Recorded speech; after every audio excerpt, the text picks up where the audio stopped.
בשם השם נעשה ונצליח, שיעור תורה, ברוכים הבאים, שבוע טוב, שבוע מבורך.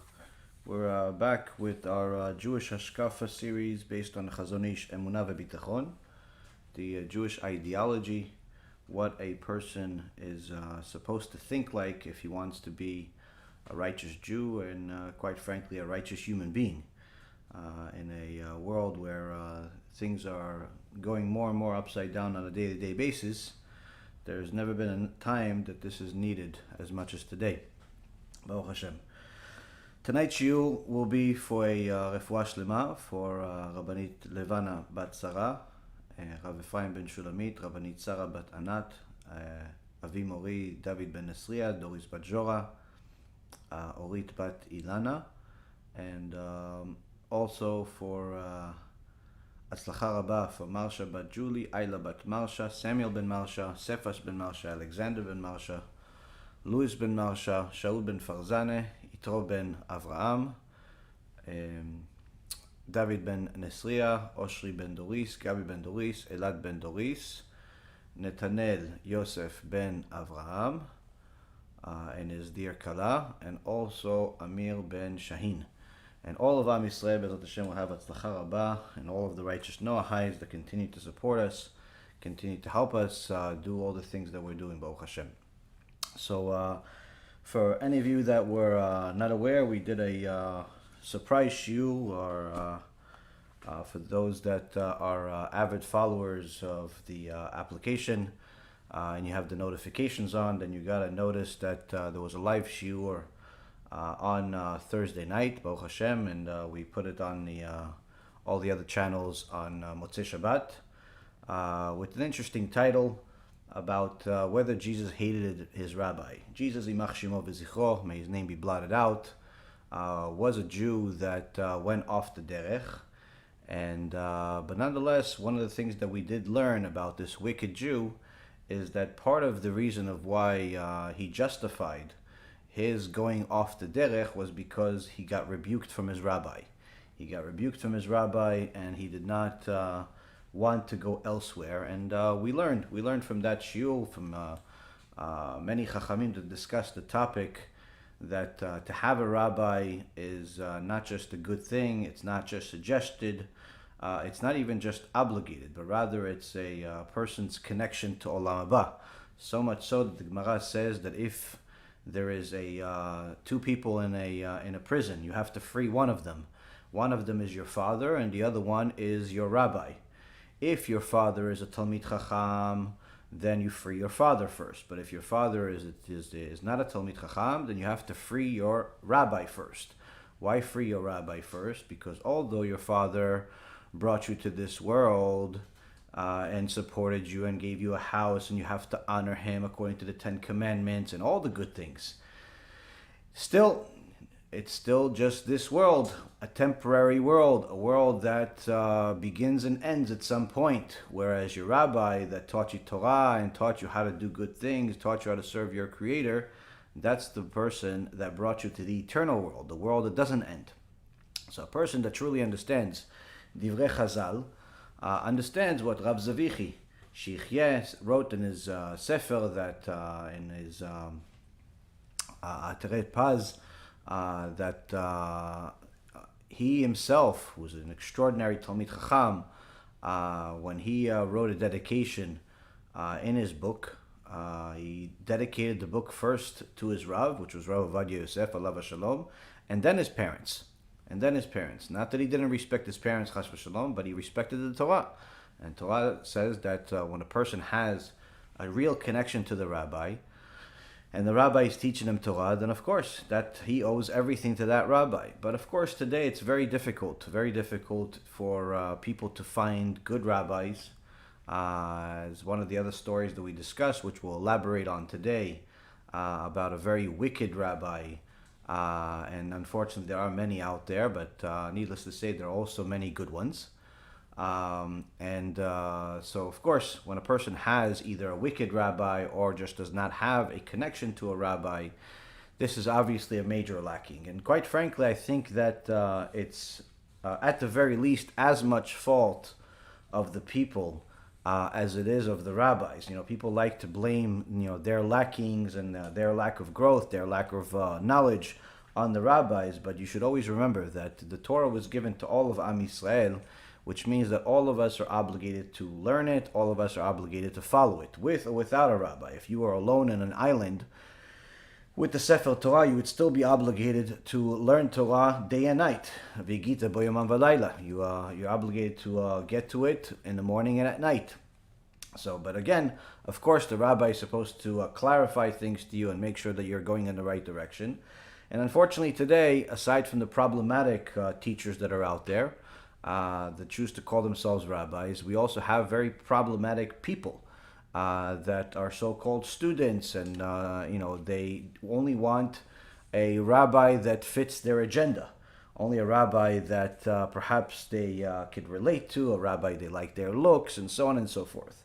So we see that the Hazon Ish, when he was writing this book, he's not writing this out of speculation, but rather out of pure knowledge and experience that he has with the Torah, with other Talmidei Chachamim, with the Tzibur, the public, and each and every single paragraph within this book is something that we're trying to analyze, something that we're trying to learn from and apply to our lives. So in the third chapter, 24th section, we've already gone over the first three paragraphs, which are in essence discussing the importance of fear of heaven, the importance of Yirat Shamayim, which is fear of heaven, that a Talmid Chacham, that a scholar has to have. Needless to say, that a person has to have, but even more so for that scholar, if they're going to be leading the public, if they're going to be paskening as far as halacha, telling people what to do, what's right, what's wrong, should I go there, should I not go there, should I marry such and such person, should I move to such and such place, should I put on a wig versus a kisui rosh, chas v'shalom. But nonetheless, these are questions, these are everyday questions. Should I buy Bitcoin? People also ask that. Should I go to the movies if it's my parents are going to get offended if I don't come? All types of questions come to a person that is dealing with the public. And the Hazon Ish is in essence telling us time and time again that first and foremost, every single Jew is obligated to learn Torah, but also part of that Torah learning has to be musar, has to be a teachings that's going to refine their character traits. And the best tool to refine a person's character trait is the teachings of Yirat Shamayim, the teachings of fear of the Almighty. And the reason why is because just like the best teacher for people about the law of the land is the fear of the law. If they, you could learn all of the rules of the land, but unless you see signs, in street signs in different places that if you don't follow, you'll get fined, or you get letters, or there are, meetings in the community, or there are things that are, press releases and so on that tell you about all of the people that violated the law, and in essence, not just warning you about criminals that are out there, but even more so, warning you not to follow their footsteps. This is in essence the best teacher. Fear has always been the best teacher for people. That's where we learn the most. And the Hazon Ish is in essence telling us that a person that is learned in halacha and is not justified unless his wisdom is preceded by the fear of heaven. Meaning that if he does not have fear of heaven, then whatever wisdom he has is in essence becomes senseless. Becomes senseless wisdom that is going to constantly have mistakes and bias that is going to lead him and others that follow him in the wrong direction. Now, he continues here, after telling us that this type of person that is learning Torah, but is running away from the teachings of fear of heaven, running away from the teachings of judgment, and in essence, running away from the truth, is going to be living multiple lives. On one end, you're learning about the truth. What happened to Avraham, Yitzchak, Yaakov, Moshe, Aaron, David, Shlomo, all of the prophets, all of the sages. You're going to learn all of these extraordinary things. But without a clarity of what the judgment is and how it applies to you specifically, and that this is not a storybook, but rather a narration of the rules in a story format that you have to apply and relate to yourself.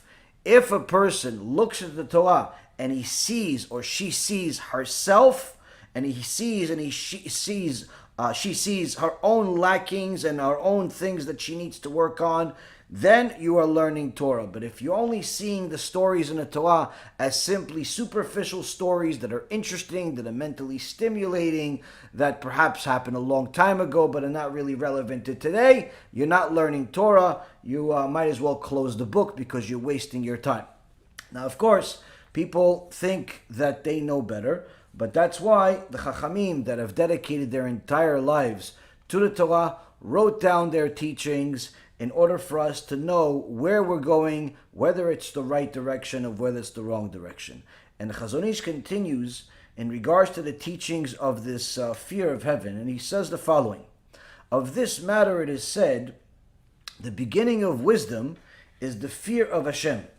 For the fear constitutes the deep understanding of the heart, enabling one to detect the light of sweet wisdom and deep understanding in all its pleasantness.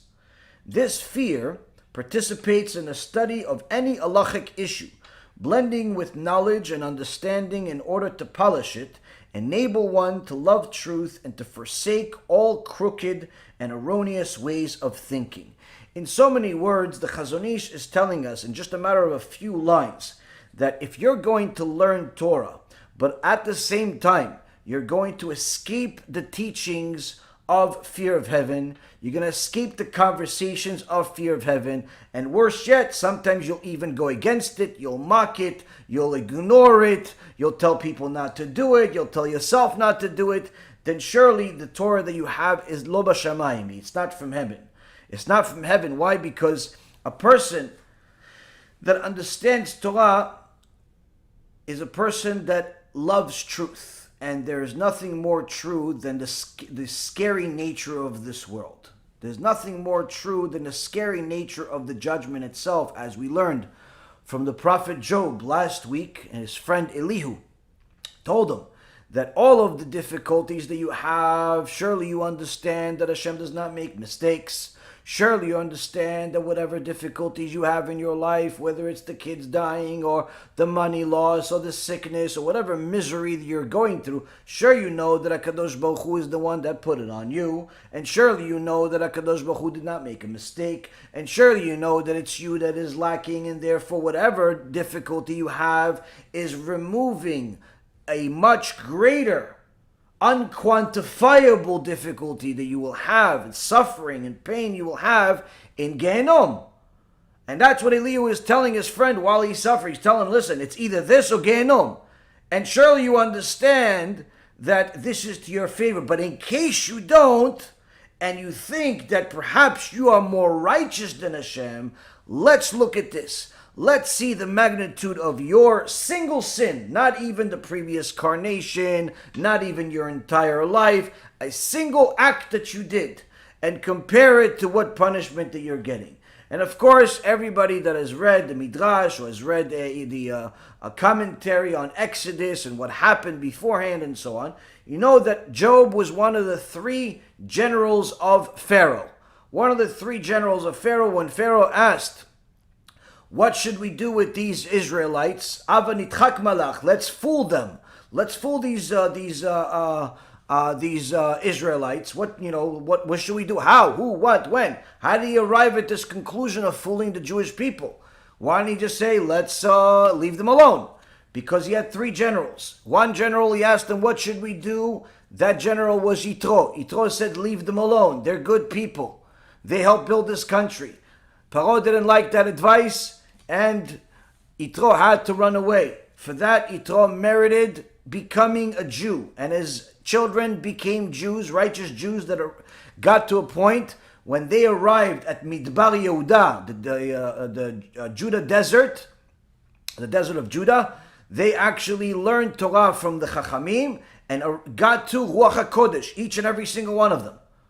We're talking about tens of thousands of people that Yitro brought to Midbar Yehuda and learned Torah. They didn't even know Aleph Bet, but they knew that they feared Hashem. That was enough to teach them the rest of the Torah and get them to a level where they got to literally Ruach HaKodesh. On the other hand, you also had Bilam HaRasha, Bilam the wicked. He said, let's torture these Jews, let's enslave them and so on. For that, he got killed by Pinchas. Pinchas ben Elazar ben Aaron HaKohen, who eventually becomes Eliyahu HaNavi, killed Bilam HaRasha, and he lost his eternity. As the Gemara in Masechet Sanhedrin says, he has no share of the world to come. Despite being a prophet, despite speaking to Hashem, he is in the 7th level of Gehenom and will never come out. The most wicked person on earth, that's Bilam. Now the third person was Job. Job was a righteous person. He was a righteous Noahide, but Job was afraid to talk. And because he didn't talk, the weights were equal. One says Jews are good, Israelites are good. The other one says bad. So the tiebreaker was Job. Since Job chose to keep his mouth quiet, what happened? Paro decided, let's go with Bilam, because Paro himself was a wicked person, so of course he's going to lean towards the wicked side naturally. And for that, Job that stayed quiet got all of the torture that he got in the entire book of Job. For anyone that wants to spend serious learning what real difficulty in life is and what a real test is in life, read the book of Job with commentary and you will see that your life is Gan Eden next to the life of Job. The Ramban writes in the introduction of the commentary to the book of Job that his suffering was for an entire year. It's something that's literally beyond our comprehension how much suffering he had.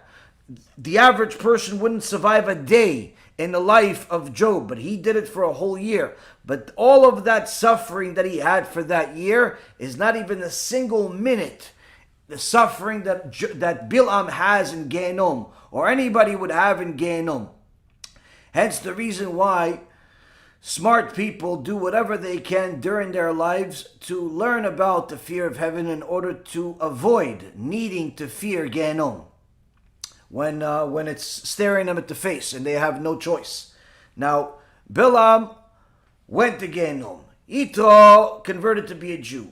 Job didn't say nothing, so there was no reward, there was no punishment. But there's no such thing as a nothing for nothing. We have to look at the outcome. Because you didn't talk, Am Yisrael became slaves. And because they became slaves, many of them got tortured. Many of them got maimed, where they lost arms, they lost legs, they became paraplegic, they lost eyes, they lost all types of body parts with all the torture that they got. On top of that, there was the decree of Pharaoh to kill the firstborn child.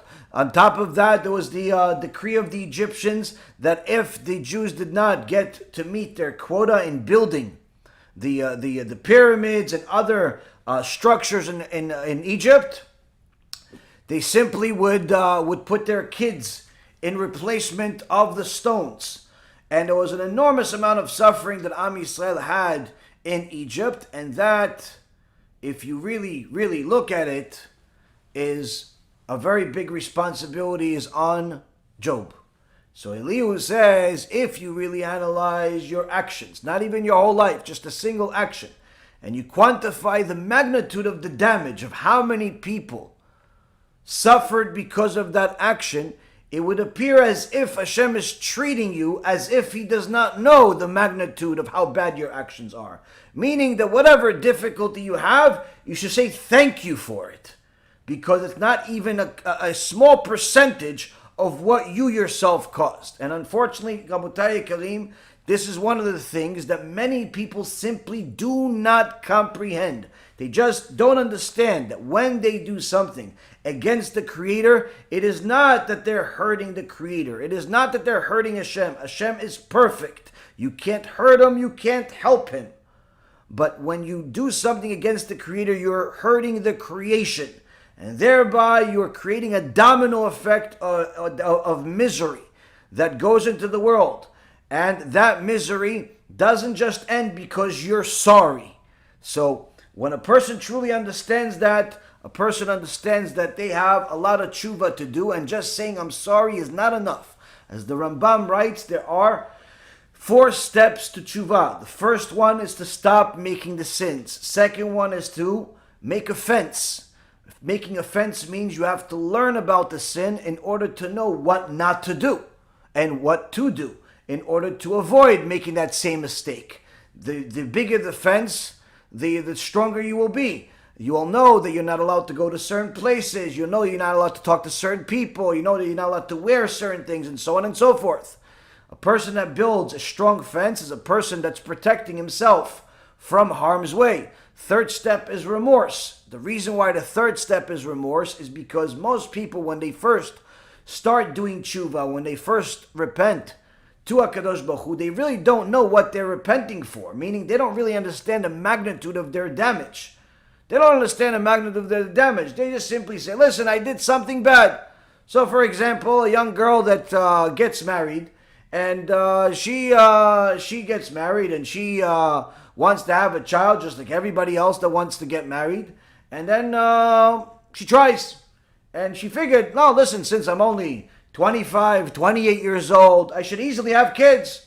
And her new husband also thinks, since she's only 25, 28 years old, she should have kids. He's 25, 28. She's 25, 28. We should have kids. What's the problem? And they do what every couple does, and they try, and it doesn't work. And they figure, okay, maybe next month, and maybe next month, and maybe next month, and maybe next month. And a few years pass, and all the next months pass, and they have no idea what's wrong. They have no idea what's wrong. I don't understand. Maybe I should do a skula. Maybe I should do a afrashat challah. So she invites all the girlfriends to the house, and they all bake, they all make challah, and some people decide to make the skula of putting a key in the dough. Hopefully they don't leave it there and choke on it, but nonetheless they do that, and they eat the challah, and Baruch HaShem, and everything is great, and still no baby. And they figure, okay, maybe we should go to a mekubal. So they find some mekubal, because there's always some type of mekubal locally, even though you're never going to find them locally, but somehow the fake ones are always local to everybody. And they get a mekubal, and the mekubal tells them to give him a bunch of money for some type of fake strategy that he has. And sometimes he'll tell them that maybe you have to change your name because your name is never good. It's like you'll never meet a person that has a good name if they meet one of these mekubalim. They always have to add another name to a person. And they add another name, and I've even met people with 6, 7 names. And I said, what happened to... What happened? Why did your parents do this to you? No, this one was when I did this, and this one when I went to that, and this one when I went to this. Before you know it, they literally have 6 names. It's unbelievable how naive certain people are. But nonetheless, people do it, and they figure that they're going to change a name and maybe even force their husbands to change a place, change a job, change a house, change this, change that, and still bupkis, still no baby. 5, 6, 7, 10 years have passed. She still hasn't done anything. No baby. The husband is getting discouraged because the Ketubah itself says 10 years, no baby, no marriage. That's what the Ketubah says, 10 years. You don't give me a baby after 10 years, I'm allowed to simply let you go. I don't have to keep you. So of course, he doesn't want to stay with no baby forever. She doesn't want to stay with no baby forever. What are you going to do? What are you going to do? So they pray to HaShem and they decide, you know what? Let's see. Let's do some self-accounting. And because of all of the tears, because of all of the agony, because of all the prayers, perhaps even some tzedakah that they give, HaKadosh Baruch Hu has mercy on them and makes them remember something. Do you remember that you didn't just get married at 25 or 28, but you actually got married technically with each other at 21 and 22? But you just weren't halachically married. You were what they call in the world boyfriend-girlfriend. And you remember when you were boyfriend-girlfriend and you were having a good time boyfriend-girlfriend? Well, HaKadosh Baruch Hu wasn't having a good time with your boyfriend-girlfriend. And you know what happens with boyfriend-girlfriends? They act like husband and wife. But what happens is that when you act like husband and wife and you're only boyfriend-girlfriend, you don't want what the husband-wife have as a result of being husband and wife. You want what boyfriend-girlfriend has. So when the girl gets pregnant, what do? Hey, listen, you want to get married? No, we're too young. We're only 21 years old. Who's going to get married? How are we going to support ourselves? We still have to finish college full of heresy. We still have to, do this. We still have to do that. Okay, you know what? Let's just go to the clinic and they'll take care of it. What do you mean they'll take care of it? No, I think they give you something, do something, and we're finished. Okay, so they go to the clinic, something, 100% murder in cold blood, and somehow they think it's okay. So now, because of all of the tshuva that they're trying to do, and because of all of the chalot that they're trying to make, and because of all the Tehillim that they're reading, and the tears, and the agony, HaKadosh Baruch Hu, after 10 years, gives them a memory that they hear in a shiur. Do you remember the abortion that you had 10 years ago, 12 years ago, 13 years ago? You have forgotten, but I didn't. You ignored it, but I didn't. It's still on your account, and measure for measure. That's what you have. Now the person has a reminder of this situation. Now, if she did not learn any Musar Shiurim, she did not watch a shiur like this, all the shiurim that she's watching is simply hunky-dory, everybody's best friends, and everybody goes to heaven together and plays Tetris over there, maybe some video games. Of course, even if she remembers, nothing's going to happen. But if she is told that having an abortion is considered 100% murder, both for Jews and for non-Jews. In fact, for a non-Jew to have an abortion, it's, according to the Torah, death penalty. Why? Because you're not allowed to murder. So now, of course, you're going to find some chachamim that debate the issue like everything else in the Torah, but nonetheless, Rabotai Karim, 100% murder. 100% murder. And she doesn't realize it, but then she goes on some website that tells her it's murder and shows all the videos and so on and so forth. He says, what have I done? Not only am I not righteous with HaKadosh Baruch Hu, I'm not righteous between man and himself, man and somebody else. I committed murder. And she starts crying hysterical, and she goes to the rabbi and says, what do I do? And if the rabbi is a real rabbi and she has some merit in the world to have a real rabbi, if she has the merit in the world to have a real rabbi, then Rabotai Karim, that rabbi will tell her, yes, you did something terribly wrong. It's time to do tshuva. First and foremost, commit to never doing it again.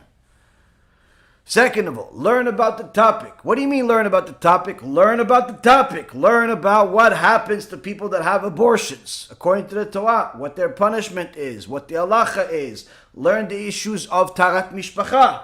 Learn the issues that you can deliver it to other people. Have remorse, cry over it. Cry over what you did. How many times? As much as you can, until you feel like you're done. Until you feel like, that's it. I don't feel any more pain over it anymore. Why? I cried my heart out. Sometimes you have to cry once, sometimes you have to cry for weeks. Sometimes even longer, depending on the magnitude of the crime. But nonetheless, you definitely have to cry. And then last but not least, Rabotai Karim, she has to help other girls. Help other girls in the issues of tzniut.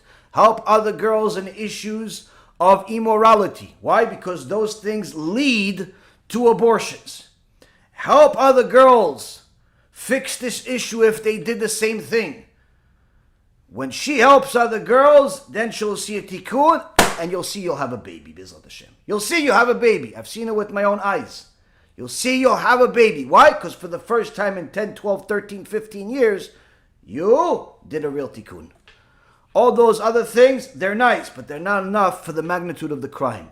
They're not enough for the magnitude of the crime. If you see that you're not able to have a baby for 10 years and you're a perfectly healthy person, there's a decree in Shemayim.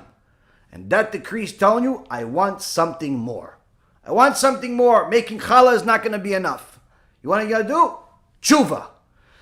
Now, of course, a person can deny the truth. A person can pretend like it didn't happen, pretend like it's not so much, pretend this and pretend that. And you can pretend, and you can stay alone without any kids, Hashem Yishmor v'Yatzil. Now the reality is, Rabotai, is that most rabbis are not going to tell you this stuff. Why? Because this is not a popular subject. This is not going to make a person more popular. In fact, it's not going to make the crowd all happy at the end of the lecture. That's going to say, oh yeah, I'm going to sign up to his channel. People are not going to do that at the end of this video. Why? Because people like being lied to, unfortunately. Until they have tasted the truth. Until they have tasted the truth. But tasting the truth doesn't mean you heard it in a lecture. Tasting the truth means you've heard the truth, you applied it to your life, and you see it work. That's tasting the truth. Hearing the truth, everybody hears the truth at some point or another in their life. But tasting it means you had to apply it to your life. You apply it to your life, you see it works, you'll see amazing things in your life. You'll see your whole life turn into one big miracle. I've seen it with my own eyes, countless times, myself, other people. But unfortunately, Rabotai Karim, not everybody wants the truth, and therefore Kadosh Baruch Hu doesn't give them the truth. He gives them the lie that they want. He gives them the lie that they want. Now, how do you know if you have a lie? When your source of information is lacking one of the prerequisites for Torah teachings. Meaning, Hazon Ish says that a person that has wisdom, wisdom is synonymous to Torah. A person that has Torah, that Torah has to be coupled with fear of HaShem. Has to be coupled with Yirat Shamayim. Why? If it's just knowledge itself, it's not worth very much. The Gemara has a story in Masechet Megillah, page 28b, where there was a person that was a very smart person, knew an extraordinary amount of information, and he died. And they asked one of the Gdolim, Rav Nachman, to do an esped on him, say some things on him. He died. He learned Torah his whole life. Say something.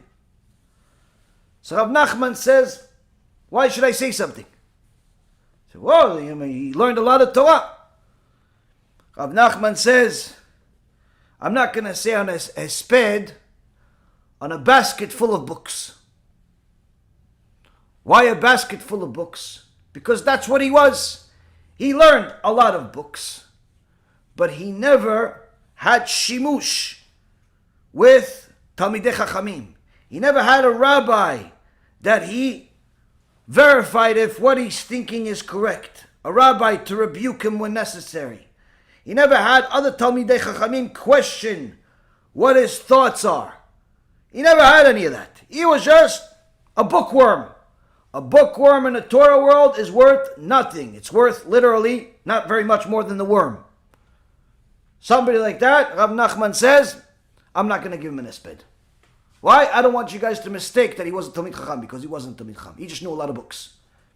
He just knew a lot of books. If he had applied those books into his life, then he would become a Talmid Chacham.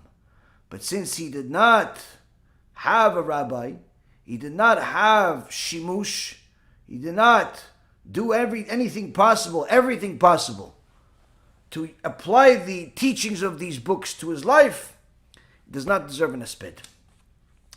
Rabotai Karim, the Hazon Ish says a famous line here. He says the beginning of wisdom is the fear of HaShem. This comes from Tehillim. This comes from David HaMelech, the Shit Chochma Yirat HaShem. The beginning of wisdom is the fear of HaShem. The son of David HaMelech, Shlomo HaMelech, elaborates further in Proverbs chapter 1, verse number 7. Yirat Adonai Reshit Da'at. The fear of the Almighty is the first sign of knowledge. Meaning, it's not, you may mistake that the beginning of wisdom is fear of Hashem, that you need to have fear of Hashem in order to have wisdom. But Shlomo HaMelech elaborates, he goes, no. It's not that you need to have fear of Hashem in order to have wisdom. is that the first sign of wisdom, the first sign that you even have wisdom at all, is when you're first scared of HaKadosh Baruch Hu. You're scared of HaKadosh Baruch Hu. Why is being scared of HaKadosh Baruch Hu, scared of punishment, scared of His awe, scared of the Almighty, scared of all the different things in this world and the next? Why? Why is it scary, scary, scary constantly? Because if you're scared of the Almighty, then it shows an indication that you know what you're dealing with. Whereas if you're not scared of the Almighty, then it shows that you have no idea who you're dealing with. That's why HaKadosh Baruch Hu says to Avraham Avinu, out of all the things that he can say to him, after he brought his son, in last week's Parashat Vayera, Avraham Avinu has overcome major obstacles no human being on earth could ever do. He overcame obstacles that are simply beyond human measure. And he takes his son Yitzchak and brings him as a sacrifice, because that's what Hashem told him to do, without questioning it, without asking for explanation, without anything. He ties his son, as the Gemara in Masechet Shabbat says, in a unique tie called Akedah. What is Akedah? The Gemara in Masechet Shabbat says, if you have an animal and you don't want the animal to run away, you have to tie the animal like a Akedah. He says, wait, but if you tie it like an Akedah, then it will be torture. Why it will be torture? Because if you tie the animal like the Akedah, that means that you're tying all four of its legs. You're tying all four of its legs. It's not going to be able to move. The animal is going to be tortured. So don't tie it like an Akedah. So how can you tie it then? Tie it almost like an Akedah. Tie 3 legs and then leave one loose so it can still move around, but it can't run away. So here we learn what the Akedah was like. That Avraham Avinu tied Yitzchak with his arms and his legs back connected to each other and the neck sticking out.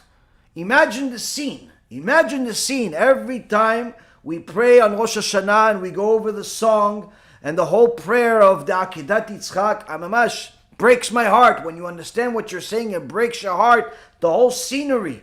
Yitzchak Avinu is there and he's telling Avraham, Abba, please, make sure you do it a good korban. I don't want to be tarif. But also, tell Ima that I love her. Make sure that you're there to mourn with her, because she doesn't have anybody else. So you see, they have real feelings. It's not like some, they're so removed from reality. Mamash, you hear the whole thing of what's happening. You start crying. You start crying hysterical. And Avraham Avinu goes through this major difficulty, to say the least, to the biggest understatement of the year. He brings his son, he's about to chop his head off practically, and HaKadosh Baruch Hu says to him, no, don't touch him. Now I know that you fear Hashem. Now I know you fear me. Why didn't he say, now I know you love me? Now I know you're my best friend. Now I know you need me. Now I know I need you. Now how come he says, now I know you fear me? Why? Because now I know that you understand who you're dealing with. When I say something, you do it, no questions asked. Now I know you know who you're dealing with. Because if you have questions for HaKadosh Baruch Hu, why did you do this? Why did you do that? How come you're doing this to me? Why is God punishing me? Why is God doing this to me? You, my friend, don't know who you're dealing with. Why? There's no questions for HaKadosh Baruch Hu. There's only questions for us. Something bad is happening in your life, question yourself. What did I do? Yeah, how come I don't say, what did Hashem do? No. What did you do? What did I do? Why? Because we are in the wrong all the time. Hashem is never wrong. A person has to ask himself, what am I doing that HaKadosh Baruch Hu is using this as the medicine? Where do we see this? Where do we see this in our day-to-day life? Because many people say, Rabbi, I watch your lectures, I get chizuk, I wish I learned this every day. You do learn this every day, if you pay attention. But sometimes we don't pay attention because we're so in so hurry to get to life that we forget what we're doing. Every single day, you go to Bet Knesset, you go to shul, you pray by yourself, whatever way you're doing, you pray, right? It's in your Siddur, Habibi. It's in your Siddur, Ishtabach Shemo La'ad. The Chachamim, Anshe Knesset Agdola, make sure you have everything I just said in your prayer. First and foremost, you start prayer with Akedat Yitzchak.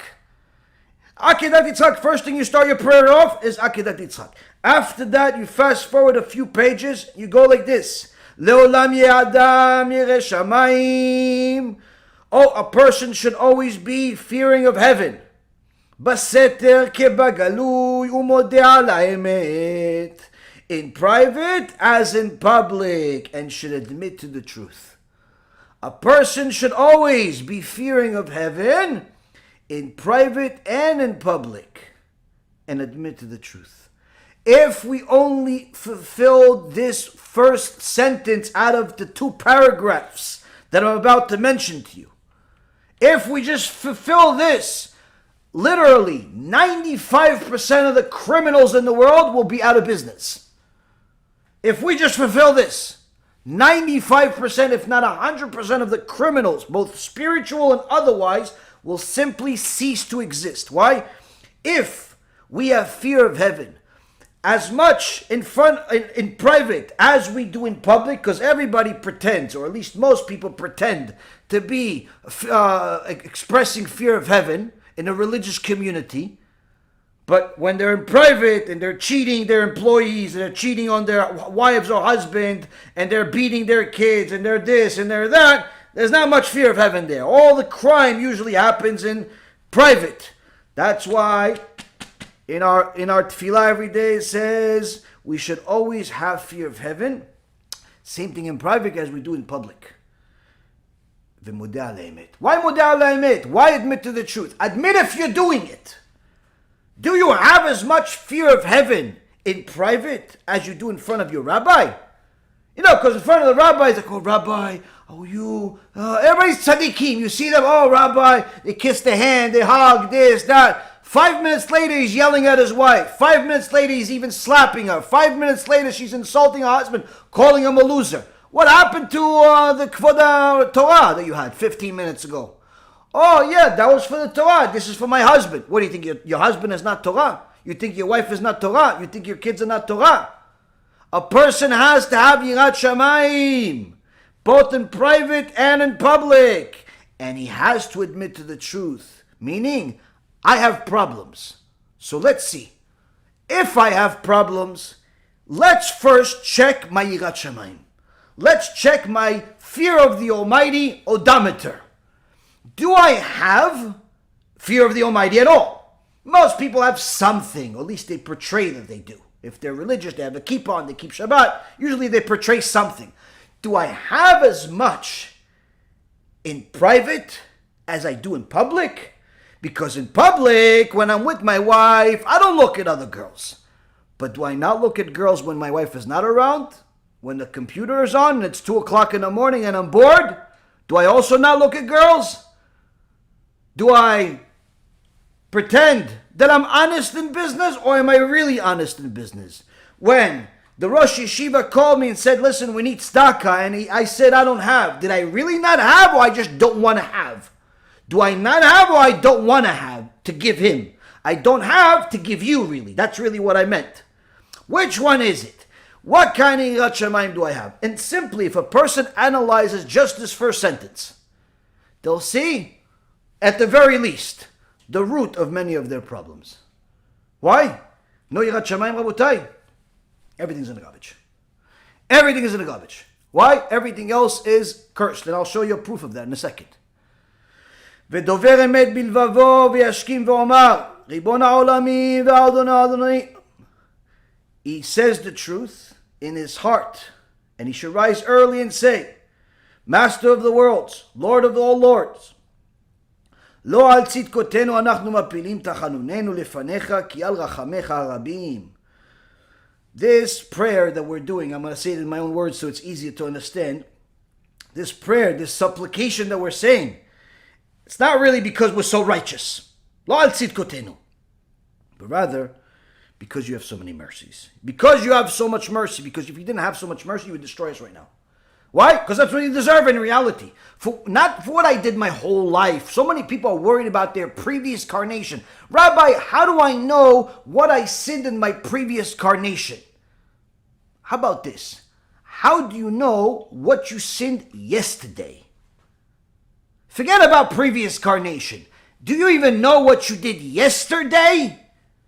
Until you can figure out what you did yesterday, don't worry so much about so far away previous life. Why? Because I can assure you, yesterday you did something wrong.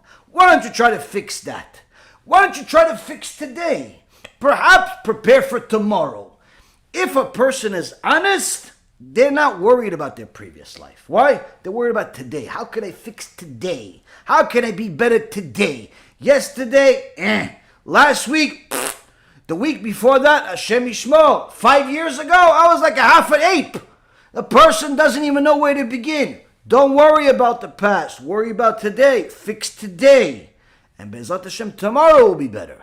Don't focus on previous life, previous gilgulim, who you were, what you were, why you're here. Worry about now, fix now. You have arrogance now, you have stinginess now, you have anger now, you have all types of issues now. Fix those now. You have no yirat shamayim now.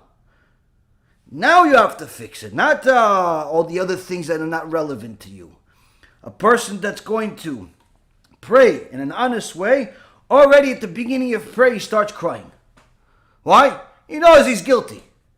And in reality, it's only HaKadosh Baruch Hu's mercy that's accepting this prayer that he has. Hashem Shema, Hashem Shelacha, Hashem Akshiva, V'aseh al ta'achar. Hashem hear, Hashem forgive. Listen to my request and fulfill. Don't delay. If a person listen to any of these heretics that speak online and say that God needs you, or that everybody goes to heaven and nobody's going to get punished, how come every single morning we say I'm sorry to HaKadosh Baruch Hu 500 times before we even get to Shema Yisrael? 500 times we say I'm sorry before we get to Shema Yisrael. How come? Why does Hashem have to say, why does Hashem have to even listen to this? Every day, same thing. Sorry, sorry, sorry, sorry, sorry, sorry. Why? Why sorry? If everybody goes to heaven anyway. Why sorry? Because in reality, a person that's honest and has a little bit of yirat shamayim knows they're guilty. Knows they're guilty, knows every single day you have to do tshuva. And HaKadosh Baruch Hu's mercy accepts it. Accepts it. But if you have tshuva, if you do tshuva, not if you're in a hurry to finish the prayer so you could go play the stock market. A person that looks at the prayer, goes through it, and sees what he's saying. How the job of this section, this supplication of the prayer, is to humble a person, to make a person realize they're literally a zero. They're literally a zero. If you're a feminist, this prayer is not relevant to you. If you're a lefty liberal, this prayer will not survive in your lips. If you're one of these people with Kochi ve'otzem yadi, this is my power, this is my strength, I did it, this prayer will go through your words just like air. Just like air, will go through your lips like air, like nothing. Why? You won't connect to the words at all. The job of this prayer, this supplication that you're saying here, these couple of paragraphs, is to humble yourself before your Creator. By admitting to HaKadosh Baruch Hu, we're sinners, we made mistakes, we're sorry, please forgive us. In reality, you don't have to. In reality, we don't deserve it. But we don't have anywhere else to go. You are our Father after all. Yom Kippur, every morning. If a person understood just this prayer, already their prayer becomes better. Already their prayer becomes better. If you understood the prayer, already there's yirat shamayim just to get started. Oy lanu miyom adin, oy lanu miyom atochecha, oy lanu. Woe to us that we know these things, but we don't always practice. That we know these things, and one day there's going to be a day and HaKadosh Baruch Hu is going to look at us in the face and going to say, no. You said you're going to do it. How come you didn't do it? When you said you're going to work overtime, you did it. When you said you're going to buy this, you did it. When you said you're going to go there, you did it. But you said you're going to do tshuva. How come you didn't do it? How come? That's the lacking of yirat shamayim, Rabotai. The lacking of yirat shamayim, and each and every single one of us has to work on that. Has to work on us. Now, a person doesn't really understand these words so far, doesn't understand that to be a person that learns Torah, it's not just about grinding books. Because there are many people that knew a lot of books. Many people do know a lot of books, but they have no share of the world to come. They have no share of the world to come, Rabotai. Doeg Adomi, Achitofel, Yerovam ben Nevat. These people knew an enormous amount of Torah. An enormous amount of Torah. But their Torah did not have Yirat Shamayim. Gemara Masechet Sanhedrin says they have no share of the world to come. No share of the world to come. You say, okay, fine, that's them. What does that have to do with me? Orach Chaim HaKadosh, in Parashat Ki Tisa, says someone that learns Torah, teaches Torah without Yirat Shamayim, it's like the Torah of a min, like a Christian missionary, which it's a mitzvah to burn that Torah. A Christian missionary, like the ones from Arizona, they write a Sefer Torah, the Rambam paskins la'alacha, it's a mitzvah to burn that Sefer Torah. Mitzvah, completely forbidden from reading it, completely forbidden from using it for anything or storing it. Mitzvah to burn that Sefer Torah in Arizona. Mitzvah. The Torah of the rabbi over there that has no Yirat Shamayim, mitzvah to burn that Torah that he has. Why? Because it has no Yirat Shamayim. Orach Chaim HaKadosh, that both people and lions were scared of him. Writes in Parashat Ki Tisa, a Torah without fear of the Almighty is like the Torah of a Christian missionary. Mitzvah to burn it. Now, if a person still does not understand the light of life, the Orach Chaim, should also know that according to the Torah, if a person makes a sin, it's very different than according to our psyche, our mentality. Why? If you tell people, are you good? They'll define good usually by, they don't murder people.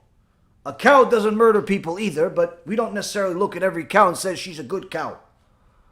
Monkeys don't necessarily murder people, but we don't say that's a good monkey. Your average kid doesn't murder people. We don't say every kid is good. We don't say it. Now, which means that not doing something bad doesn't necessarily mean that makes you good. But you see, Rabotai, if you tell a person, what's worse? Murdering somebody or teaching somebody about Christianity? Murdering somebody or telling somebody, let's go to nightclubs? What's worse? Murdering somebody or teaching about some type of heresy, that God needs you and that everybody goes to heaven? What's worse? Murdering somebody or causing other people to sin in any way, shape, or form? According to human logic, murdering somebody for sure is worse. They would all be wrong. And hence the reason why Kadosh Baruch Hu says, Ki lo machshevotai machshevotechem. My thoughts are not like your thoughts. I don't think like you. You think that murdering the body is worse than murdering the soul. I don't. Why? Because a person that murders the body is only murdering something that's temporary to begin with. But a person that murders the soul has no share of the world to come. They're much, much worse.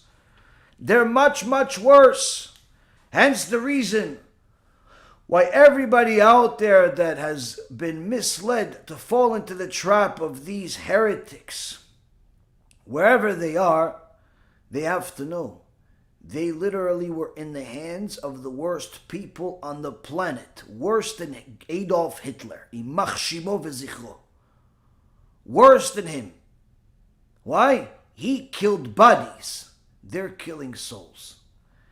And Chachamim teach us that a person that causes others to sin is worse than a murderer. He is part of Erev Rav, and he's considered a min, like a Christian missionary. And what did Orach Chaim say about the Torah of the Christian missionary? Mitzvah to burn it. And it's not just Orach Chaim, it's Psak Halacha from the Rambam.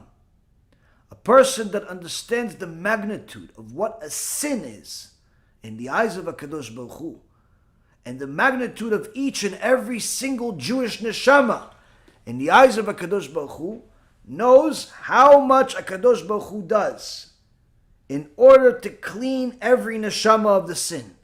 And if you are the one that is facilitating, you are the vessel that's bringing on sins, not just on your own neshama, but on other people's neshama, there's no one in the world that HaShem hates more than you. That's how much HaKadosh Baruch Hu hates missionaries. That's how much HaKadosh Baruch Hu hates heretics that teach heresy. There's no one in the world that HaShem hates more than the missionaries. No one in the world. Adolf Hitler is loved next to them. That's how much he hates them. Why? He killed bodies, they're killing souls. Now what happens if the rabbi of the Kehillah is actually in cahoots working with missionaries? What does HaKadosh Baruch Hu think of him? Even worse than the missionaries. And this, Rabotai, is what we have. We have a situation like that in Arizona. A dear friend of ours that works tirelessly to expose these missionaries that literally other people are either scared to do or don't have the skill to do. She, Baruch Hashem, our organization, Benenu, we've been trying to work together, Baruch Hashem, for some time on this particular case and others, but she has done an extraordinary work to identify not only the missionaries, but the fuel behind it. The fuel behind it.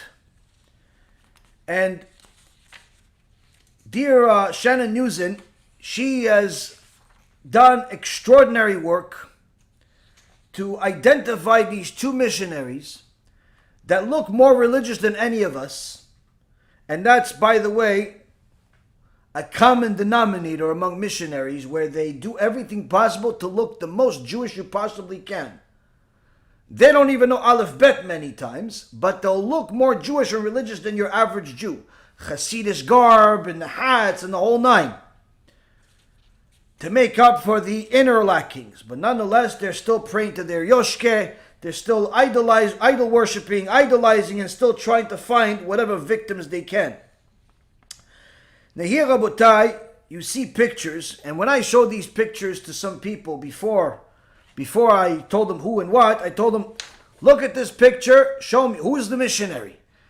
Almost nobody would pick the right person. Almost nobody would pick the right person. For sure they wouldn't pick two. Why? Because the missionaries are not only looking like rabbis, but they're acting like rabbis, and they're sitting next to the wicked rabbi named Michael Amunov. Shem Reshaim Yirkav. Why is Michael Amunov such a wicked person? He probably has his own reasoning, which has to do with dollars, but let's see what this person has done. He has these people over here giving a shiur Torah, not just attending. He has these people over here doing a chuppah v'kiddushin, meaning that the marriage that they conducted or they acted as witnesses on, that marriage is not valid. That couple that got married, and there's been many couples in Arizona that got married under their auspices, their control, either them as witnesses or as the rabbis, doing the chuppah and kiddushin, because they're missionaries and because they're not even Jewish bechlal, they're Lutherans. They're the furthest thing away from Christianity. Like you're closer to being a Jew if you're like somebody from like India that eats people than these people. And the reality is, they're doing chuppah and kiddushim. That couple is not married according to halacha. Every single time they're together, it's a sin.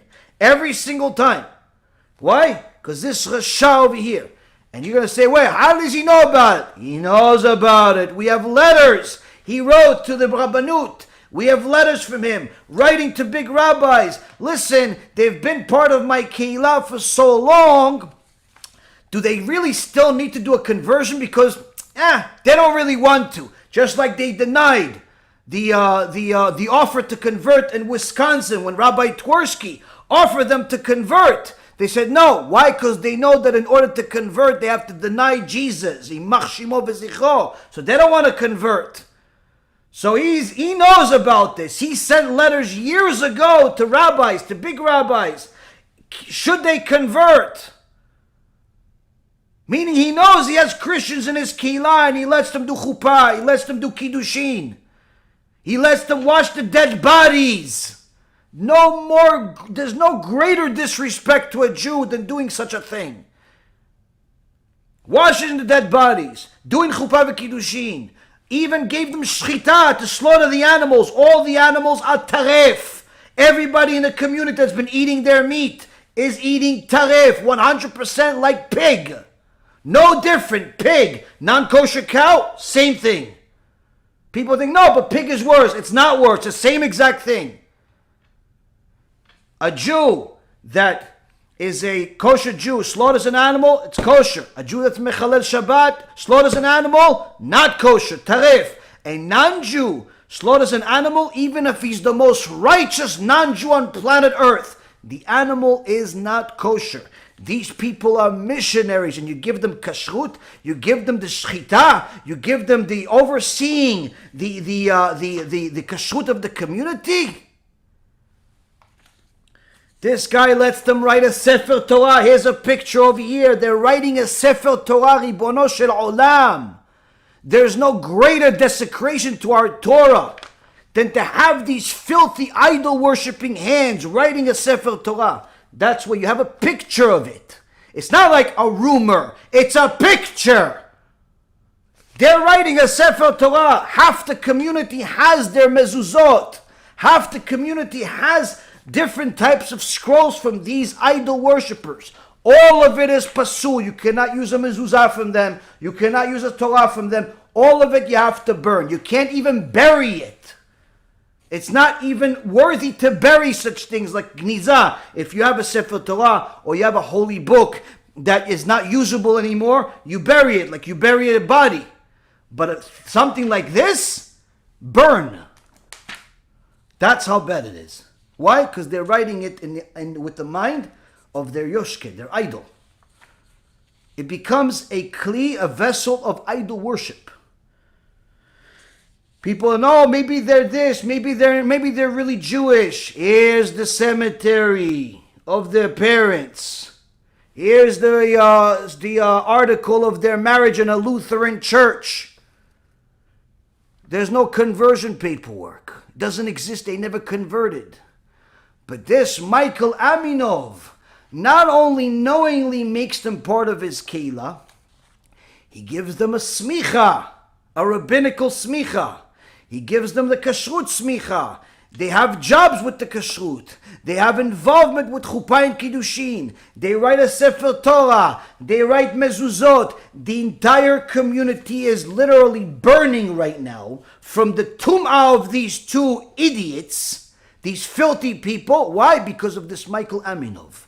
I blame him, and anyone that knows the issue knows it's his fault more than they do. They're just doing the job. If a shark swims and you're in the way and he's hungry, don't be angry at the shark. That's what sharks do. They eat. You happen to be in their way, they're going to eat you. Missionaries missionize. You can't even be angry at them. That's what they do. They're spiritual predators. But to have a so-called Orthodox rabbi that has pictures with every big rabbi on planet Earth over the last 30 years. He somehow, some way, got a picture next to everybody. I'm not really sure if it's real or it's Adobe.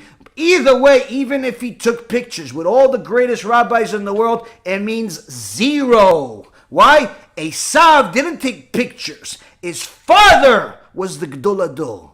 His grandfather was Avraham Avinu, the bigger even. His brother was Yaakov, his father was Yitzchak, his grandfather was Avraham. And it still says in the prophets, HaKadosh Baruch Hu says, Et Esav saneti. Esav, I hate him. Esav, I hate him. Why? He knew the truth, he still didn't follow. He knew the truth, he still didn't follow. It doesn't make a difference if you took pictures with rabbis. It doesn't mean you're righteous. It doesn't mean anything. But this guy puts on a show. What does he say? Look, I got a letter from big rabbis. So he takes a very big rabbi's letter that he wrote, and he makes a big deal out of it. In reality, anyone that speaks a word of English, anyone that deals with Chachamim knows that this 5 words that he got is not, I agree with everything that you're doing, Chazaku Baruch. No, it's simply a simple common message that one Chacham gives somebody else, anybody else, when he gives them a book.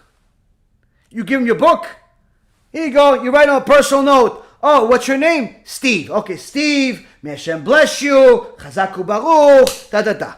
Oh, you're Rabbi? Oh, Rabbi so-and-so, Chazaku Baruch. And he makes it like these big rabbis wrote him letters. Eze letters, eze na'alayim. Nothing they wrote him. Babkis they wrote him. Anyone that knows his work wrote against him. Eze for him. But he shows everybody, no, but I got a smicha, and I got this. I got a smicha from Rabbi Ben Chaim. We have a letter in our possession from Rabbi Eliyahu Ben Chaim, one of the Gedolim in America, who says, I'm here to announce to you that according to me, in every place, the Teudah that I gave, Michael Amunov, is null and void. It's not valid. The smicha is not valid. I remove it. I didn't know he's a Rasha. Is Michael Amunov going to show this to his keilah? No, he's going to show all the mumbo-jumbo pictures to his keilah. He's going to show all the mumbo-jumbo to people that don't know better. We have letters from one of the Gedolim in Israel, one of the Gedolim in the world, Arav Lau, the Rishon LeZion, says, according to our records, which is not just records of all the people who are good, but rather letters, documents, and so on, Michael Amunov is not allowed to convert people. Wait a minute, he's not allowed to convert people. Michael Amunov is charging anywhere from $5,000 to $50,000, I heard today. $50,000 to convert people. Without any shame. Proud of it. $50,000 to charge to convert people. I don't know how many fools fell for that trap. I'm sure there's a few. But nonetheless, the fact that he even converted a single person, when we have letters that the organization got, Benenu got, and that we have everywhere here, says he's not allowed to convert anybody. He himself needs to convert, if anything. He himself needs to convert, go back and do tshuva. He's converting people. We have letters that he is apologizing. He's apologizing for all of the misdeeds that he has been caught for in the past, and he agrees and promises to no longer convert. Did he keep the promise? Of course he didn't keep the promise. Of course he didn't keep the promise. Why? Because now he has 2 missionaries in his keilah that he made them between him and those 2. They're the Bet Din. In so many words, 3 Christian missionaries are a Bet Din of doing the conversions over there in Phoenix, Arizona. HaShem Yishmor v'yatzil. All of the people that converted to him are not Jewish. Doesn't matter if they keep mitzvot or they don't keep mitzvot. They're not considered Jewish. No posek in the world will ever say that they're Jewish. Why? You have a Christian on the Bet Din, they're not Jewish. You have somebody like Aminov on the Bet Din, not Jewish. Yeah, but I tried, I didn't mean to, and I paid. Doesn't make a difference. Doesn't make a difference. Rabotai Yekrim, the amount of damage that this Aminov has caused the entire community of not just Phoenix, Arizona, but the entire Bukharian community. The entire Jewish community. This literally reaches Israel. This reaches New York. This reaches Arizona. This reaches Florida. This has reached literally multiple places of victims from this person. This filthy, disgusting person that only he cares about is himself and his pocket. That's all he cares about. Doesn't care about HaShem. Doesn't care about his community. And now what he's trying to do is, in essence, show people the pictures that he has with rabbis and a few certificates that nobody knows how to read. Say, oh, look, see, these big rabbis like me. Habibi, having pictures doesn't mean anything in the Torah world. Having pictures doesn't mean anything if those pictures don't come along with actions, especially when the big rabbis have written letters against you.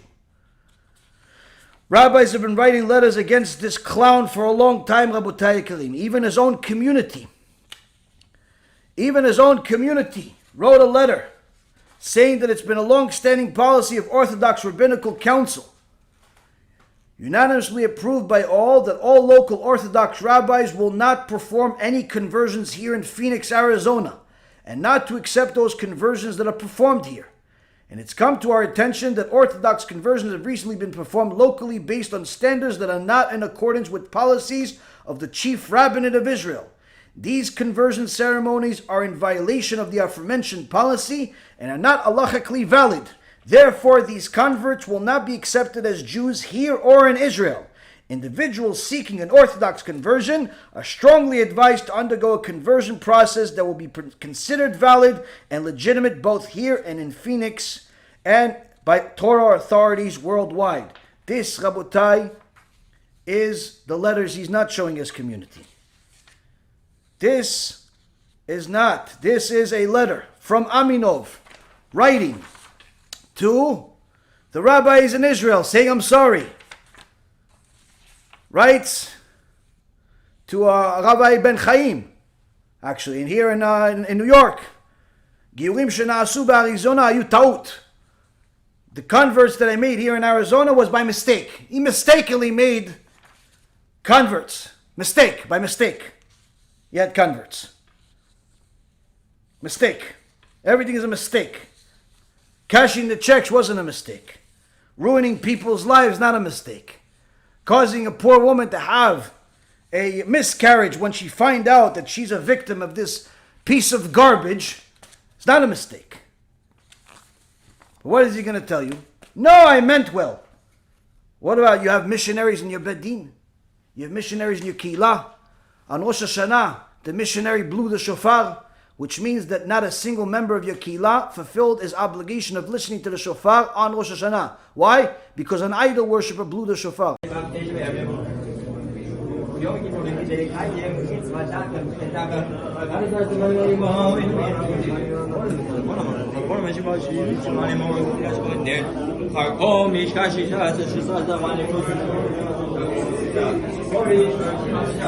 A non-Jew, idol worshiper, blew the shofar in your keilah.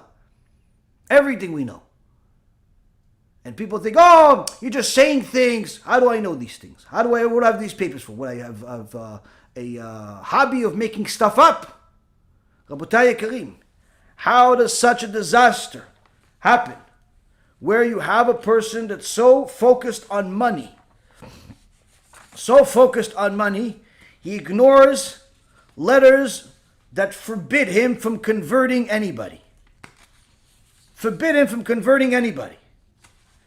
Here you have a letter, Eliyahu Abirgen.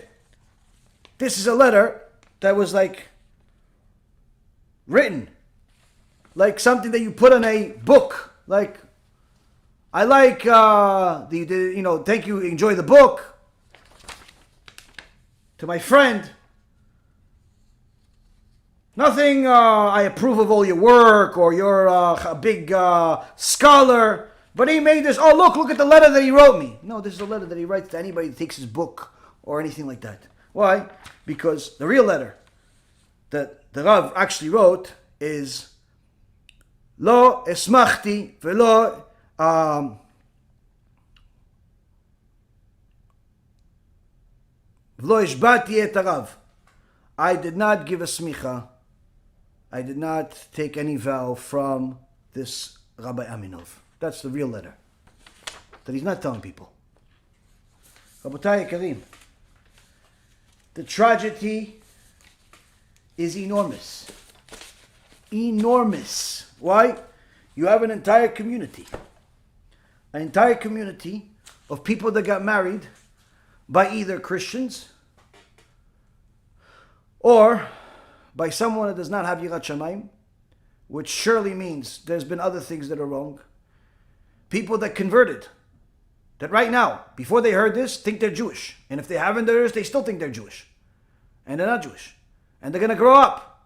If they don't learn this, they're going to grow up thinking that they're Jewish. And they're not Jewish. And they think their kids are Jewish. They're not Jewish. And they're going to want to marry Jewish. And if those people don't know, they will marry other people thinking that they're Jewish. And you'll have an entire disaster have to come to the world in order to eliminate it. Why? Because in a place where there's Chilul Hashem, where there's desecration of HaKadosh Baruch Hu in secret, HaKadosh Baruch Hu has to expose it in public. HaKadosh Baruch Hu has to expose it in public. And this is one of those situations where not believing, not agreeing, is not going to be a choice many people can make. Simply because the ramifications of such a choice are too great. It's the validity of a conversion, the validity of a marriage, the validity of a brit milah, the validity of 1.5 million different things that these idol worshippers were involved in. That this idol worshipper, Amunov, is involved in. He's an idol worshipper to money. They were idol worshipper to a person. It was a perfect relationship.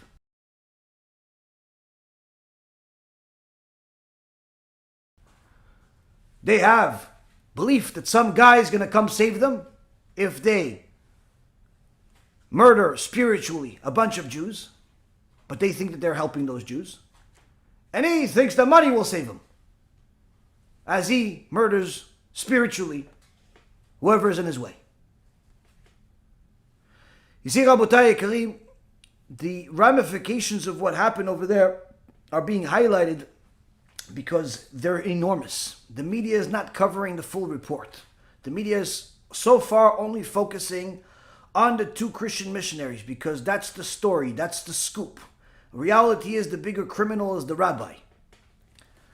The rabbi is the bigger criminal because he is the one that actually allowed all of this to happen knowingly. It's not unknowingly. He knows he did it. When he was asked, do you know you have Christians in your kila? What do you have to say about this?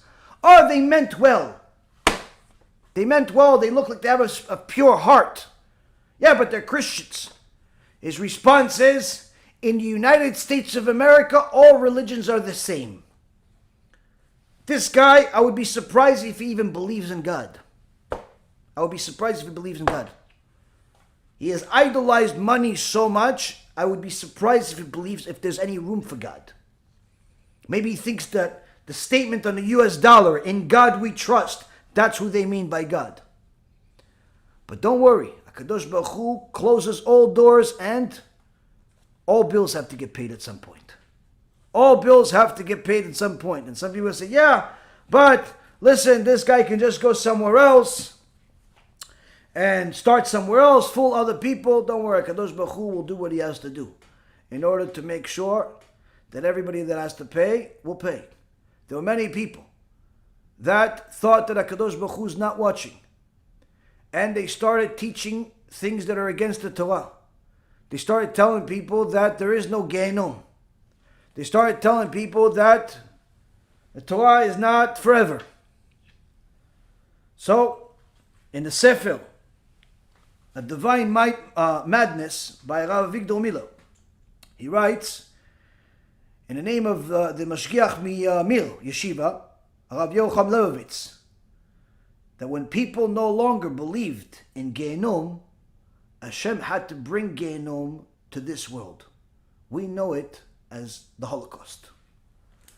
When people did not want to believe in Gehenom anymore, HaKadosh Baruch Hu had to bring it to this world.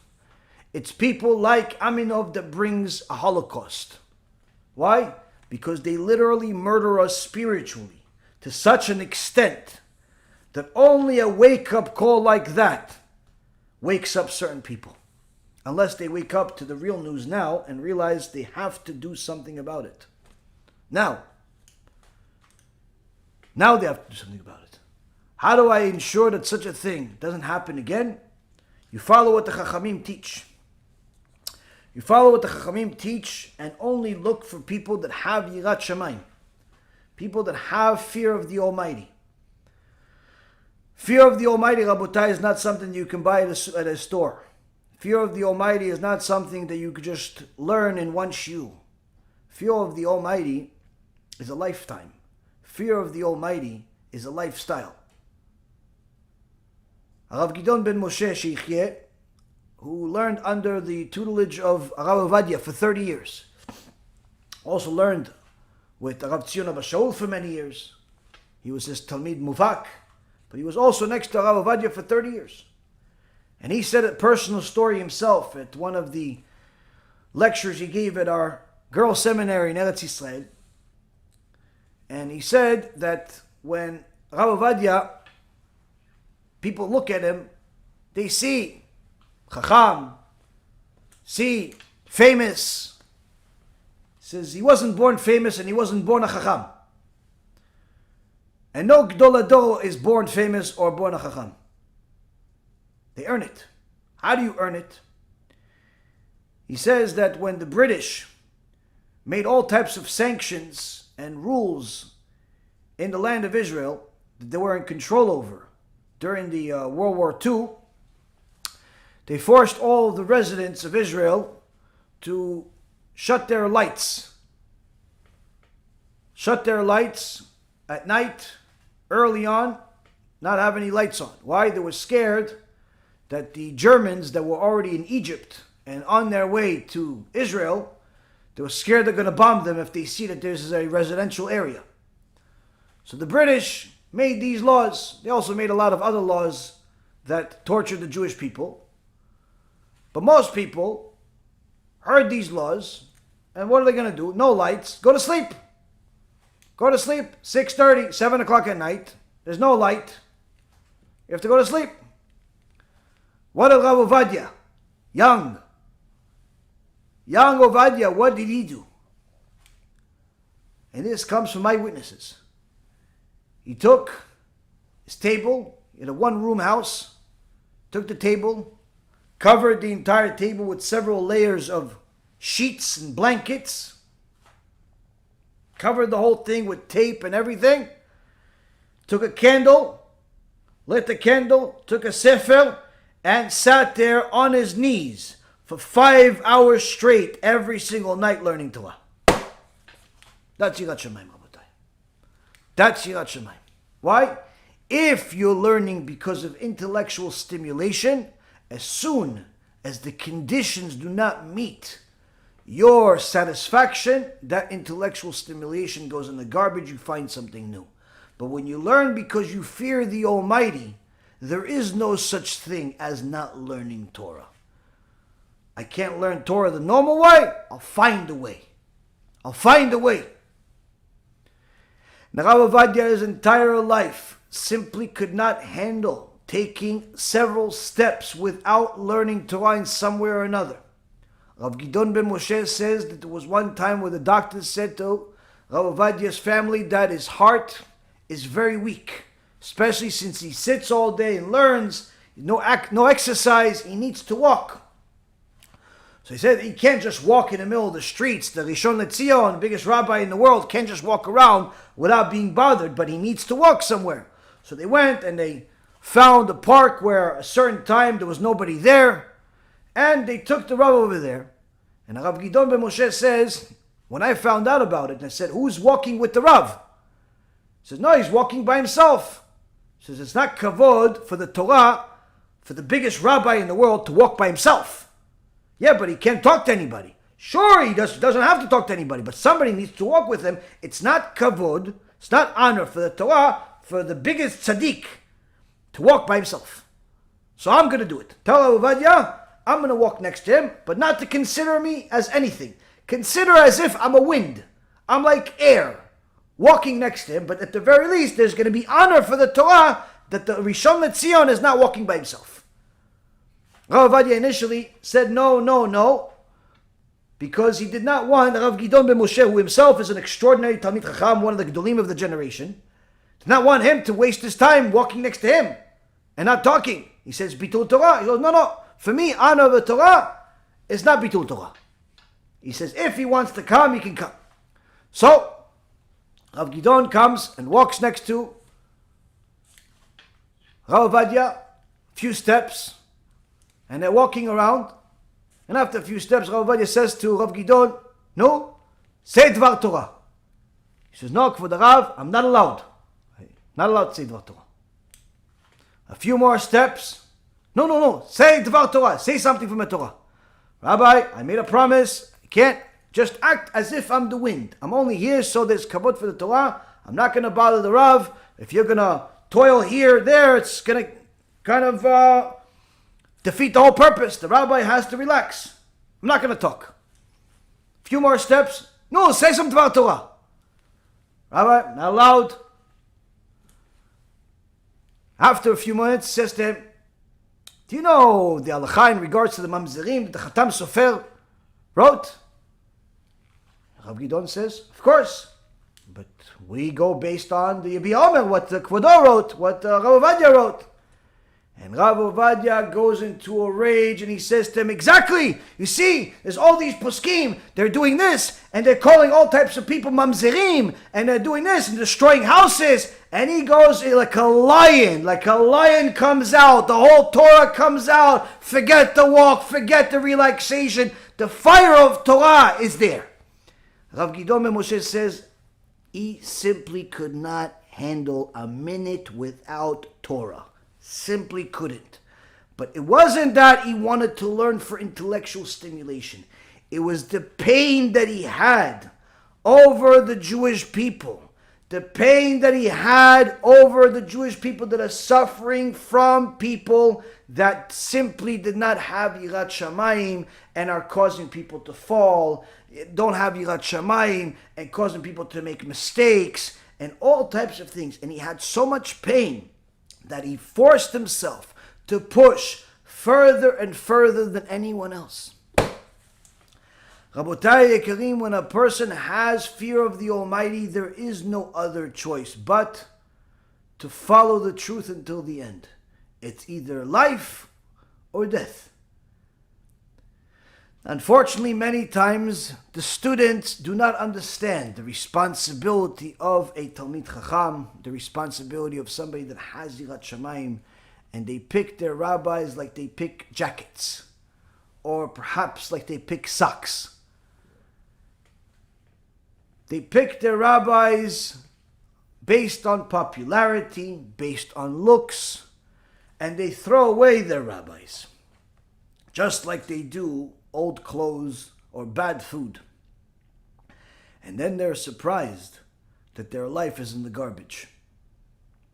You see, Rabotai Karim, when a person understands what a Talmid Chacham is, they know what they're looking for and they know when they find it. Unfortunately, many times people are looking for someone that's going to agree with their own logic. And that's why the Mishnah in Avot says, in the name of Rabbi Chanina ben Dosa, Kol shirat chet'o kodemet lechokhmato, chokhmato mitkayemet. V'kol shechokhmato kodemet lirat chet'o, en chokhmato mitkayemet. Rabbi Chanina ben Dosa says, anyone whose fear of sin takes precedence over his wisdom will endure. But anyone whose wisdom takes precedence over his fear of sin, his wisdom will not endure. Many times we mention, and other people mention, different books, different quotes of different chachamim. Now, of course, you're going to have the occasional book that no one's ever heard of, the rabbi that no one's ever heard of. But generally speaking, all Talmidei Chachamim mention the same people, the same Gdolei Torah from previous generations, whether it's the Rambam or the Ramban or the Even HaEzer, or it's the Rishonim, the Achronim, the Gemara sages, the recent Gdolei Ador, the Rav Yashivs and the Stipler Gaons and the Mashgichim from the Yeshivot, or the Gaon Vilna, or the Rabbi Chaim Volozhin, or the Arizal, and everybody mentions in essence the same giant sages one after another. How come they don't mention the reformers? How come they don't mention the innovators? How come they don't mention the modern Orthodox? How come you're going to see 9 out of 10 people mention the Rabbi Avigdor Millers, but you're not going to hear them mention Ephraim Goldberg? How come you're going to hear 9 out of 10 people mention Rav Yagin, but you're never going to hear them say a Manis Friedman? How come you're never going to hear those names? Not today and not ever. Because the Mishnah promises that a person that takes sins seriously, whatever wisdom they have will endure forever. Their teachings will endure forever, their words will endure forever. But a person that does not take fear of heaven seriously, whatever teachings they have will simply go into the garbage pail and never even be recycled. Sometimes there are certain people that are looking for somebody that's going to teach them things that they already have in their life. And Rabbeinu Yonah says that the fear of sin must precede a person's wisdom in order to serve his Creator, because it has to be his moral and spiritual compass. Because the reality is that everybody enjoys the pursuit of knowledge when it validates their own lifestyle. In essence, that is the Yetzer Hara. The Yetzer Hara is going to make you more inclined to listen to people that agree with what you already have as a thought. But the way in order to go back to the right direction, Rabbeinu Yonah says you have to use Yirat Shamayim as that compass. Why? Because your inner compass is not Yirat Shamayim. Your inner compass is convenience. Your inner compass is comfort.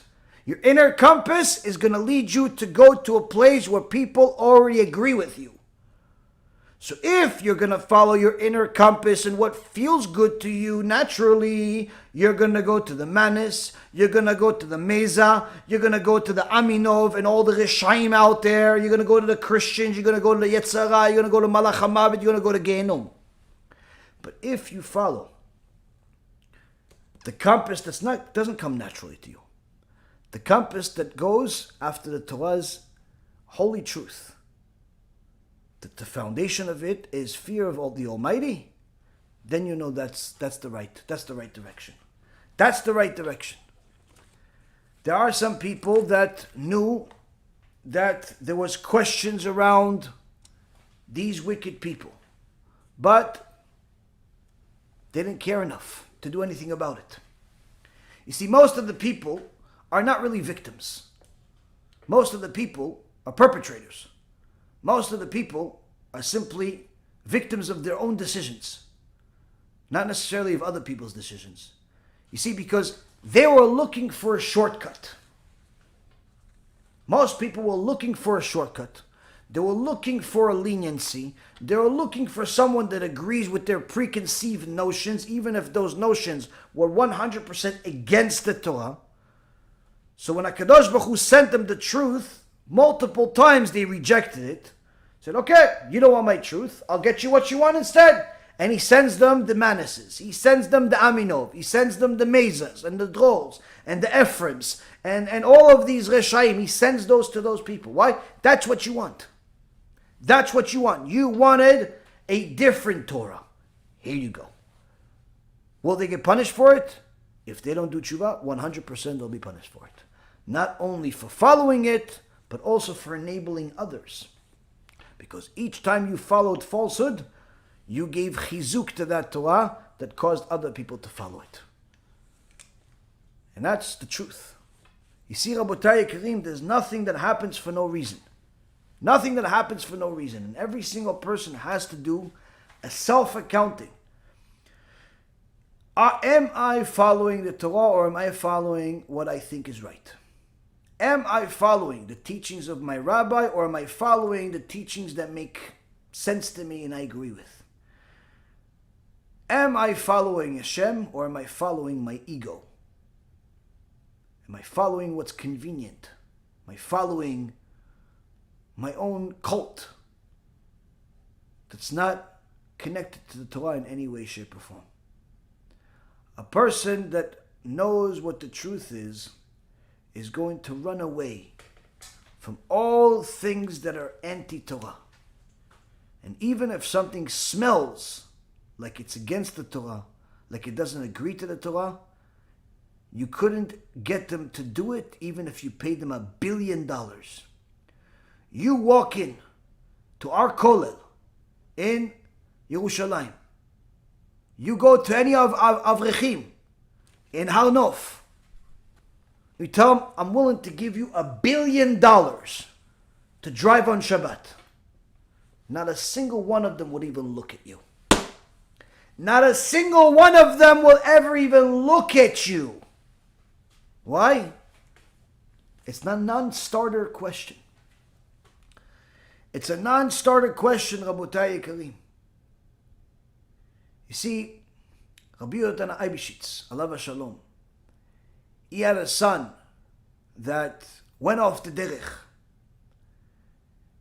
And this son made a lot of money and continued going against the Torah despite having a father that was one of the Gedolei Ador. Until his father came to him in a dream and told him, Chazor becha, do tshuva, you're causing me pain. The son ignored it. Came to him again in a dream. Chazor becha, you're causing me pain. Ignored it. Came to him again. He said, Chazor becha, you're causing me pain, or I'm going to hurt you. And he started hurting him in his dream, and he felt it in real life. He realized his dream is a real dream, and started making the different steps that were needed in order to do tshuva. And he did tshuva. And as time passed, he said, it's time for me to get married to a righteous Jewish girl, but how could I find a righteous Jewish girl if I have so much money? How do I know this righteous Jewish girl is not looking for money? So he did something that is allowed to do in order to test somebody when the opportunity presents itself. And he advertised that he's interested in a shidduch. And of course, being a descendant of a Gedol Ador, and on top of it, extremely wealthy, multimillionaire, makes you a great candidate. Makes you good looking too. And different women came to him from good houses, religious houses, interested. And he would take them on a date and he'd say to them, listen, I did tshuva and everything, but to be honest with you, it's not for me. I'm going back. What do you think? I'm looking for a wife to go with me on the adventure. I don't want to be alone. And one after another, the so-called religious girls. It's okay. Why not? I'll join you. You have to follow your husband after all. Each one would justify it for a different reason.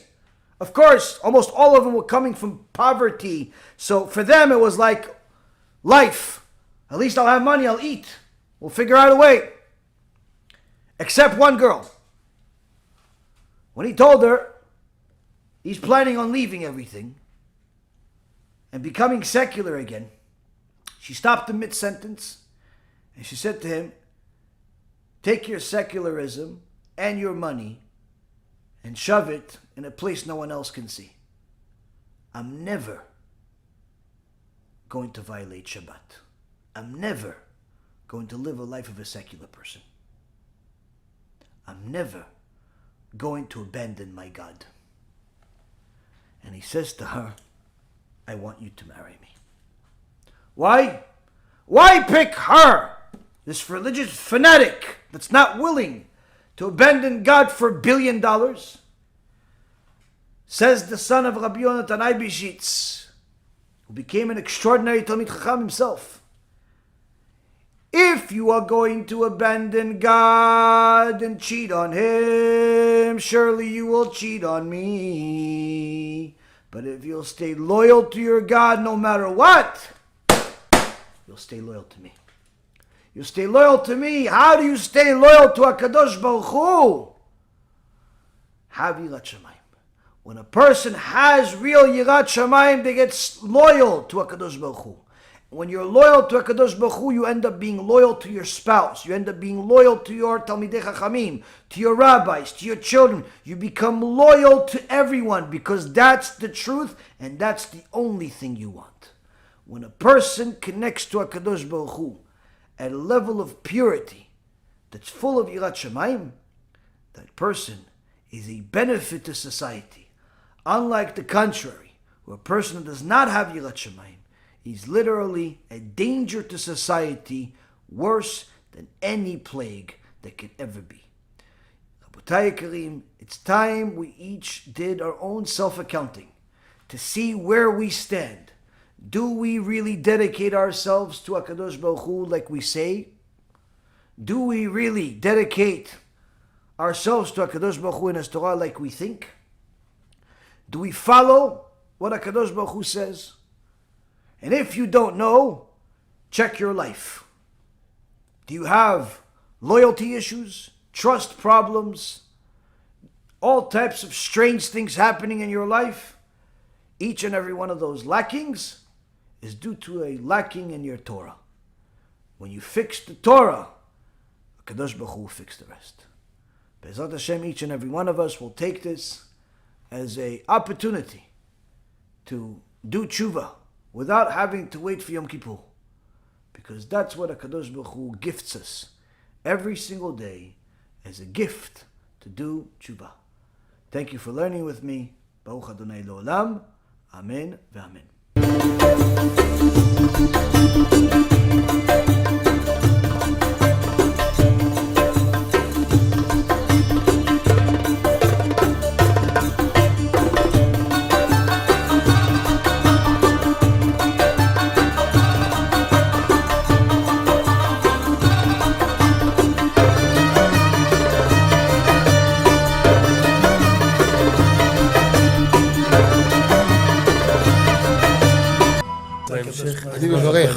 אני מברך את הרבנים, רגע. אני מברך את הרבנים, הרב ירון ראובן, הרב אפרים כחלון, ראשי ארגון בעזרת השם, שהלכו בפי עליון, שעלו מעלה, יהיה להם ברכה והצלחה, הקדוש ברוך הוא ימלא בישועות ליבם לטובה ולברכה, שבכל מה שיפנו ישכילו ויצליחו, יזכו לעשות כאלה וכאלה, הודיעו תורה לאדירה, אמן ואמן. בעזרת השם רשת בכל הארץ. הוא היהודי הזה, הוא היה מיליונר, סגר את כל הביזנס, אמר אני משקיע פה בעולמה של תורה. איפה הוא גר? בפלורידה. פלורידה, איפה זה פלורידה? באמריקה. במיימי, כן, ליד. אנחנו שם עכשיו הולכים להקים קהילה ספרדית. חזק אותו בשמי. קהילה ספרדית גדולה. תעבירו מה שבירכתי אותו. כן, קהילה ספרדית גדולה. כן.